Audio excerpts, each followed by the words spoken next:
خوستی صاحب ته راځو. رحمت الله خوستی د افغانستان د پښتو فلمونو لومړنی ډایرکټر، فلمي لوبغاړی، او زه به څه ووایم، دی به پخپله ځان درته معرفي کړي او د خپل د کارونو نه به درته ووایي.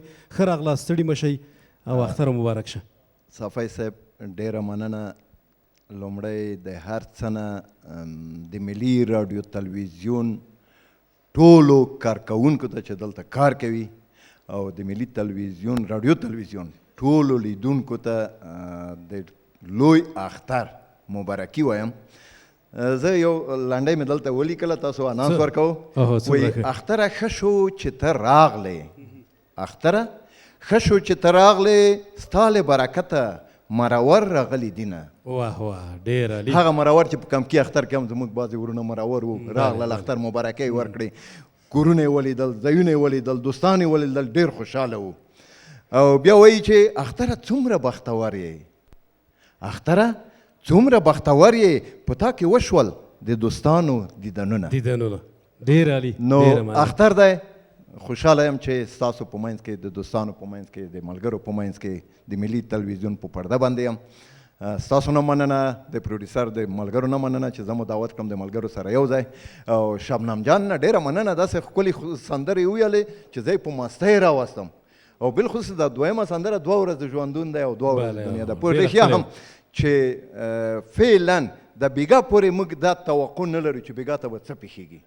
نو راځئ چې دغه خپل ژوند، د راتلونکی ژوند، که یوه لحظه ده، که شپه ده، که کال دی، که میاشت ده، که کلونه دي، راځئ په مینه، په محبت، په دوستۍ، په اخلاص، په صداقت تیر کړو. نفرت، کینه، جنگ، جګړه دې ته لعنت ووایو او دا پرېږدو. ډېره زیاته مننه. صنم جان عزیز، صنم جان ناصری، هنرمند برات بگویم، ممثل برات بگویم، آوازخوان برات بگویم. خوشت میاد؟ همه کار هستین دیگه شما. خوش آمدین با برنامه. صفا آوردین. عیدتان تبریک. لباسای بسیار مقبول، رنگ بسیار زیبا پوشیدین که ما میفهم که شیشه تلویزیون ملی را مقبول ساختین و میسازین. تشکر. چشمایتان مقبول است. عید به خودتان تبریک میگم و با تک تک نازنینایی که در این تالار حاضر هستن برنامه ما شما را تماشا دارن. بسیار زیاد تشکر. خوش هستیم که همراه شما دوستا در این برنامه هستم. افتخار میکنم سر تک تک شما. تشکر. قادری صاحب ته به بیا راوګرځم، ډېرې خبرې به در سره پاتې. حمید وفا د هېواد تکړه ممثل، لوبغاړی او ښکلې څېره، ستړی مه شې، ته هم ښه راغلې. اختر د مبارک شه او سپینې جامې، تور واسکټ. عارف جان ډېره مننه. نام خدا ښایسته خو خپله دی، نظره نشي. هیله کوم. نو په لومړي سر کې تاسو ته د لوی اختر مبارکي، په تالار کې ناستو حاضرینو ته او ټولو هیوادوالو ته د لوی اختر مبارکي وایم. خدای دې وکړي چې د لوی اختر شپې او ورځې له خپلو کورنیو سره په یوه سوله ییزه فضا کې ولمانځي. ډېره مننه. خوسي صاحب خو ټپې راوړې وې، ښکلې ټپې وې. تاسو څه راوړي دي وفا صاحب؟ البته عارف جان زم ډک جیب راغلی یم نور. ښه، ډېر ښه. که ستا اجازه وي او د ناستو حاضرینو صنم جانې سره یوه غبرګه سندره، البته که ستا اجازه وي زمزمه به یې کړو. ولې نه؟ صنم جان ما نه لرې ناسته ده، څنګه هغه نه هیله وکړم دلته راشي زما تر څنګ کښېني. څنګه؟ مهرباني. عزیمیدون خوب نیست؟ او که زه وایم خو غږونه خو سره یو ځای کېږي. چون څنګه؟ خو دلته لیکل شوی شعر ښه هغوی زیاد داشته یاده کړی ده. نو دوستانو اورو د صنم جان او وفا صاحب نه زمزمه. هیره مې نکړې د امنت تا کومه قربان شم، یاد مسافره قربان شم. څه وایې ګلې څنګه تا به هېرومه قربان شم، تا به یادومه قربان شم.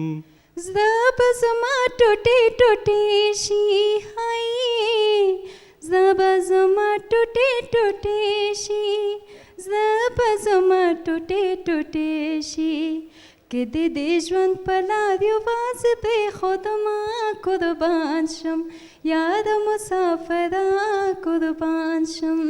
پرې به دې نږدمه یوازې هو پرې به دې نږدمه یوازې پرې به دې نږدمه یوازې ګلې زه ستا په لوپټه سوګند کومه قربان شم تا به یادومه قربان شم هیره مې نکړې دا منت تا کومه قربان شم یاد مسافره قربان شم څه وایې ګلې څنګه تا به هېرومه قربان شم تا به یادومه قربان شم یاد مسافره قربان شم تا به یادومه قربان شم ډېر عالي ډېر عالي ډېره ښایسته ډېره ښکلې او ما تاسو ته ویلي چې زمزمه وکړئ نه مې ویلي چې ټوله سندره ووایي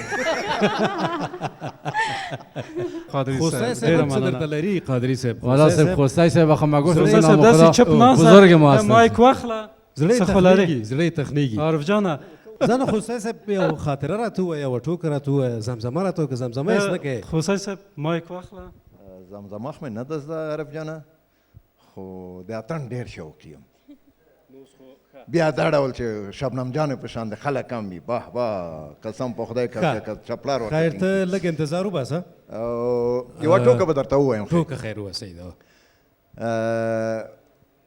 وی پلاره غواړم چې پارلمان ته کاندید شم مالې و پدر رحمته پارلمان ته سم خلک ځي هلته دغسې خلک ځي چې په لسو سوړو یې لاس نه ایستلی وي او ته وګوره پارلمان دی وګوره خو مېرمنې مې راته ویلې یو سړی پرېږده چې پارلمان ته لاړ شي کاندید یې که مالې رضا ولې امتحانوم وایي ښه راغلو صاحب په دسترخوان نه مې دغلته اوبه کېښودې او دلته مې کتاب کېښود او دلته مې صاحب پیسې کېښودې او $100 مې هم کېښودل مالې رضا چې وایي ګورو چې دغه څه کوي که کتاب یې واخیستو نو ښه عالم به شي او که د پیسې واخیستې ښه تجار به شي او که دغه یې اوبو ګیلاس یې پورته کړو نو دا په د رحمته و شرابي ترنه جوړ وي وایي ښه چې لاړو پټ شو زه مورې چې راغی د زوی مې راغی صاحب چې دغه سترګې یې ولیدې صاحب اول یې دغه پیسې پورته کړې په د جیب یې نه ایستې یو مالې ځه شکر دی تجار جوړېږي بیا هم ښه دی که نه او خو ګټه کوي چې بیا یې ولیده صاحب هلته کتاب یې راواخیستو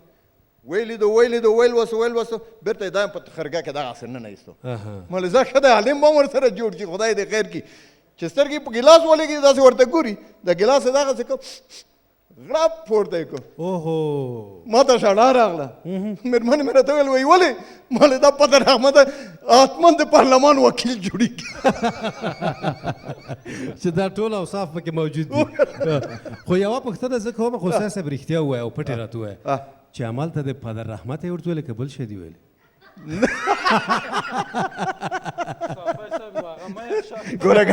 ګوره که نه د کورنۍ ورځونه مه افشا کوه نه ګوره عارف جانه بد کار دی ښه کار نه دی خدای دې خیر کړي ډېر زیات خوشحاله شوم چې له تاسو سره او هېڅ مې زړه نه کېږي چې له تاسو سره خدای پاماني وکړم او له تاسو نه جدا شم خو خیر د ما هم زړه نه کېږي خو دغه په وطن کې هیواد کې جنګونه دي زه ورته د خپلو هیوادوالو ته دا وایم چې د خدای په خاطر د رسول په خاطر د آسماني کتاب په خاطر راځئ چې دغه خپلې غېږې خلاصې کړو د ورورۍ لاسونه ورکړو راځئ چې د وطن جوړ کړو راځئ چې د مکتب جوړ کړو راځئ چې د روغتونونه جوړ کړو کلینیکونه جوړ کړو هغوی چې جنګ ته لمن وهي هغه زه فکر کوم انسان چې وي هغه د جنګ نه کرکه لري بالخصوص چې بیا افغان هم وي او مسلمان هم وي دغه یو دوه بنده وایم چا دی راوړی زموږ ملک ته داسې شر دی چې ورور نیولی بل ورور ته سنګر دی دا په کوم مذهب او کوم دین کې روا دي نن خپل پلار له خپل بچي پرې کړی سر دی ستا اشرف المخلوقات انسان اوس خدایا د ځنګله له هر حیوان نه اوس بدتر دی هغوی چې انسان ته انساني کرامت ته احترام نه لري نو د حیوان نه هم بدتره دی اسرافیل د نور شپېلۍ ته پوکی ورکړي خلک ستړي شوي دي د جنګ نه د جګړو نه د وینې نه د تیول نه اسرافیل د نور شپېلۍ ته پوکی ورکړي د نړۍ د کون فیکون شي چې محشر واه ډېر ښایسته ډېر